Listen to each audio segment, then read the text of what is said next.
The perfect New England IPA is velvety. It's rich, it's got big, juicy flavors without being bitter or obtrusive. And we're gonna tell you all these simple steps that we know how to make a perfect New England IPA every single time, starting now. The first most important thing we're focusing on is going to be the malts bill. Most specifically, we're looking for a high adjunct bill between 30 and 40%, and we like to use a lot of oat malt and flaked oats, somewhere in the range of 20% oat malt and 10% flaked oats.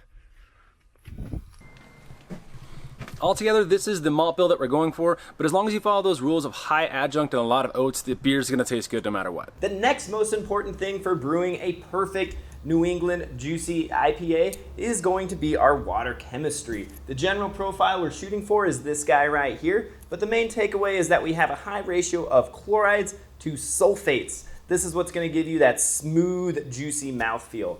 Also, we like to add a little bit of sodium chloride for roundness in the mouthfeel, and we also like to add ascorbic acid for overall stability.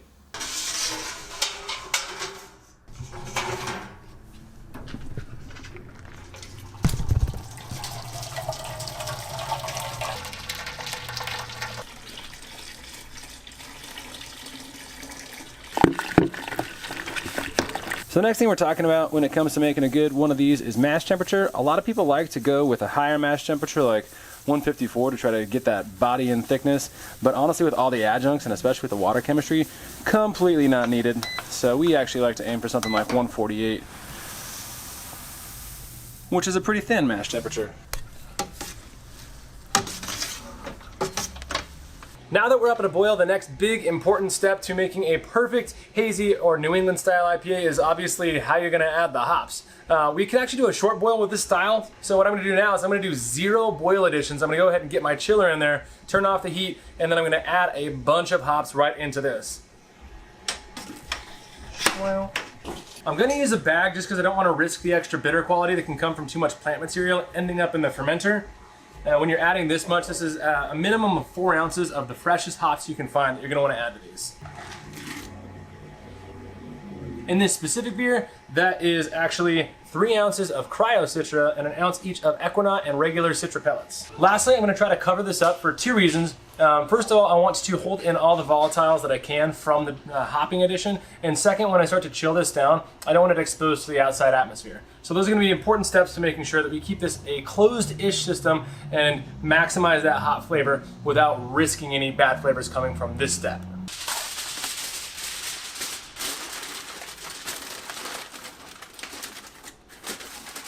Now that I've got this guy covered, I'm gonna give it about 10 minutes at this flame out hop stand before I start chilling it, pretty slowly actually to start off with.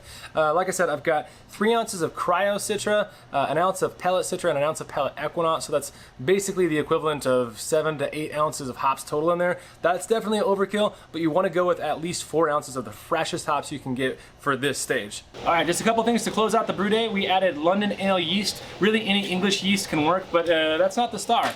We got a couple more ounces that we're gonna add for a dry hop, but the most important thing we do right now is we keep this at a medium temperature and we keep it away from light. So I'm gonna wrap this guy in a black garbage bag, and then we're gonna wait until it's done, other than the dry hop, and then we're just ready to drink. Let's go to the closeout. Whoosh. The whoosh. Well, unless we forgot something, which is highly possible, that is everything you need to know to make the perfect, or at least close to, hazy or New England style IPA every single time you try to brew it. If you found this video useful, go ahead and subscribe to our channel. Click the thumbs up button down below. If you want to support us, we got some awesome swag that we're wearing on our website, genusbrewing.com. And also we have kits available on there recently, which we actually even have yeast available for. So yeah, now we can get our kits back up there. So yep.